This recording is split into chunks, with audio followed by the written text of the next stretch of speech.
Starting a fitness coaching business in today's society should be easier than ever. And yet what you'll see is a ton of people making excuses.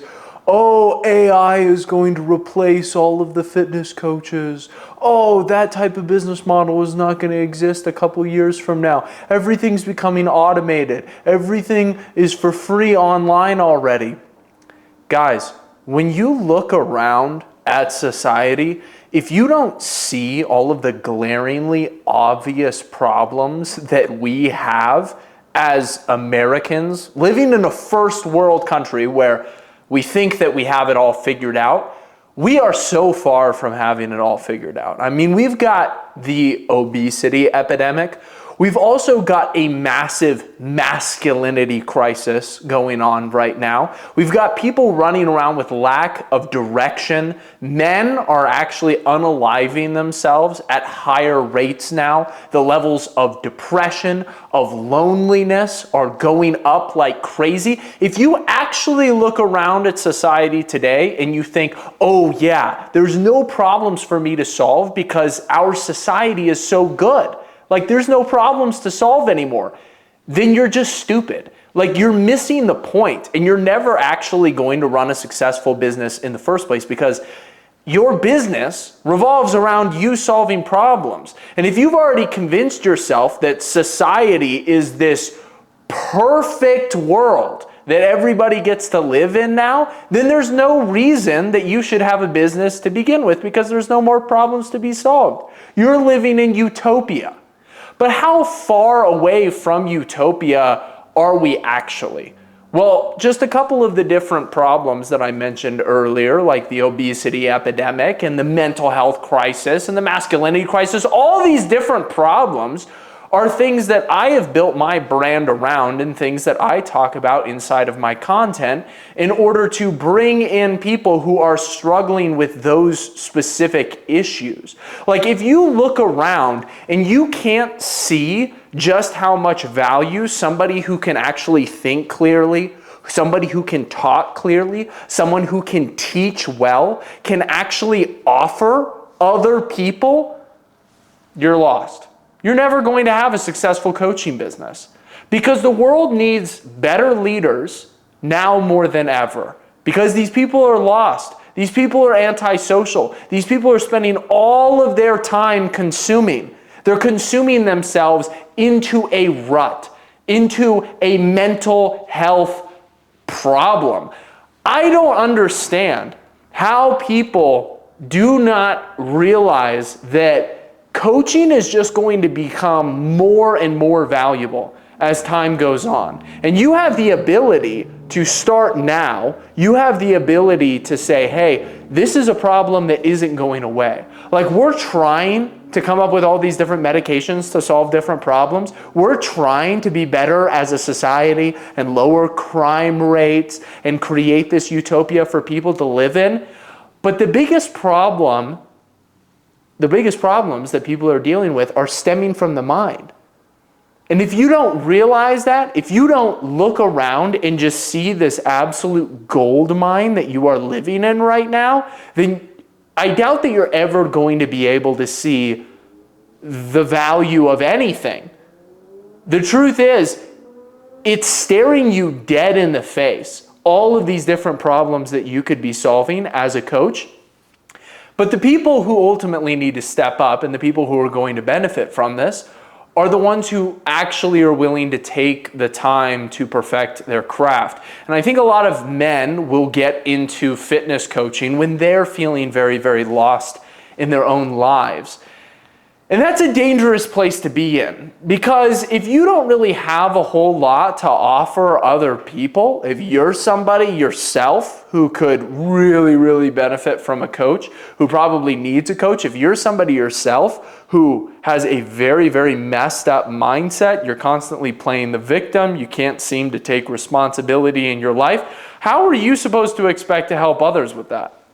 You know, you think, oh, okay, I hit the gym regularly. All right, I kind of understand how to track calories and macros. And then all of a sudden you think that that's going to make you a good coach.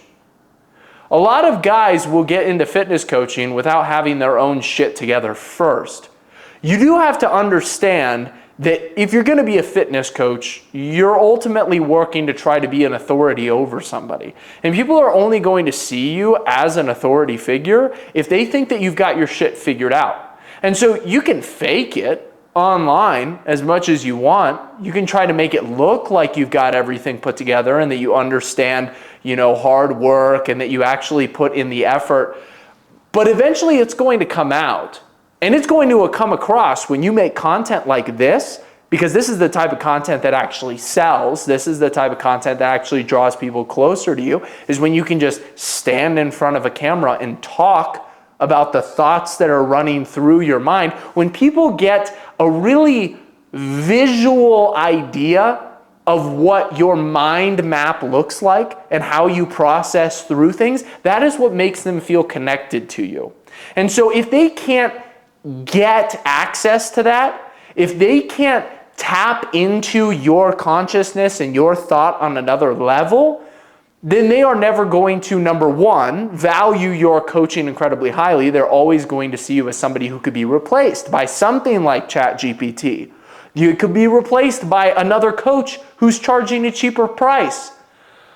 But if you can actually show that you are somebody that's put together, somebody that is taking responsibility actively for everything in your life and is putting work into your craft, into your skills, then you are going to start to build up that authority with everybody that is watching.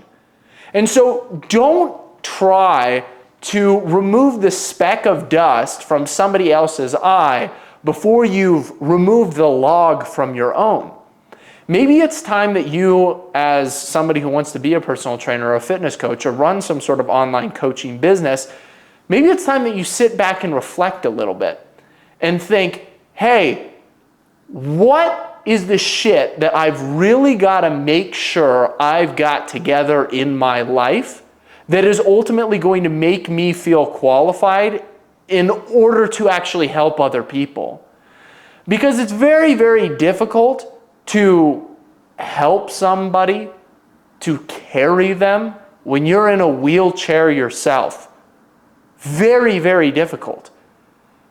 What I would really recommend is journaling on a regular basis, writing your thoughts out. Because as time goes on, what you'll start to do is develop this flow of consciousness where you can actually tap into the issues that you realize you are running into.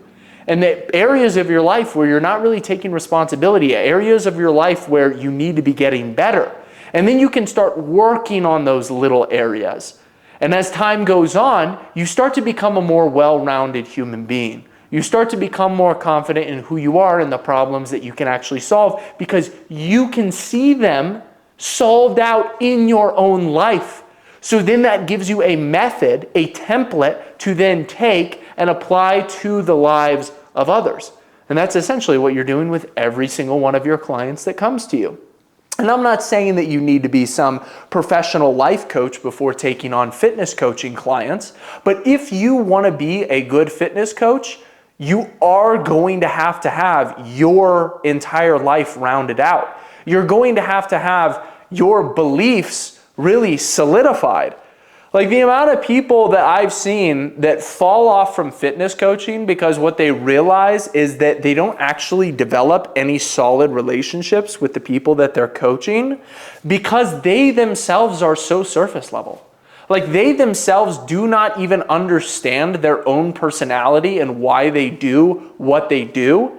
They don't even understand their own emotions. They don't even understand what they actually want in life. And so when they go to coach other people, they just end up being like ChatGPT.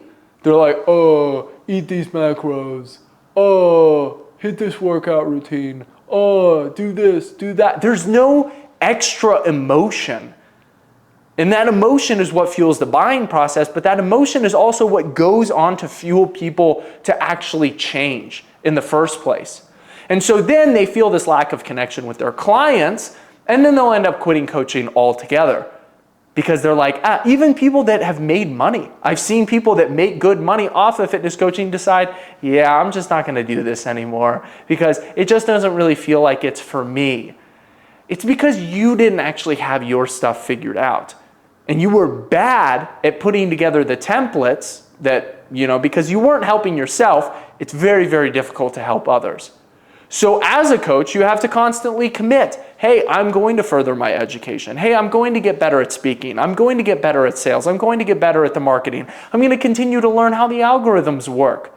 I mean, just today I got off an Empire Blueprint group call where we're talking about like all of the new changes that are happening in YouTube and on Instagram. Instagram followers matter less than ever. YouTube subscribers matter less than ever. Everybody's freaking out. What's the next move? Instagram is actually pivoting to long form. We're utilizing all of these different platforms, maximizing them, learning exactly how to market, and then taking what is working the best on that platform and utilizing it and combining it with the brand messaging. That is incredibly difficult. That's a skill that you have to learn. And if you want to continue to market, if you want to continue to work on social media, you have to understand how these engines work. All right? So if you're somebody that's interested in joining Empire Blueprint, having a community of other people around you that are pushing you to do more, but then also a full blueprint on how to go about succeeding with marketing your fitness coaching business and working from your phone and your laptop. If you're somebody who feels like you yourself benefit greatly from helping others out, and you yourself are somebody that is highly conscious, like you're just conscious of the things that you need to get better at, and you're conscious of how you are going to go about putting together systems that are going to allow you to get better at it so that you can then lay breadcrumbs for those following in your wake, that means that you're probably going to make a good coach. And for those of you who are that way, you're probably going to be very successful. Hopefully you found this video helpful. Drop a like down below if you did. Drop a singular thumbs up in the comment section if you watched all the way through to the end of this video, because if you did, you got an attention span of steel, my friend. And I'll see you all in the next one. Peace.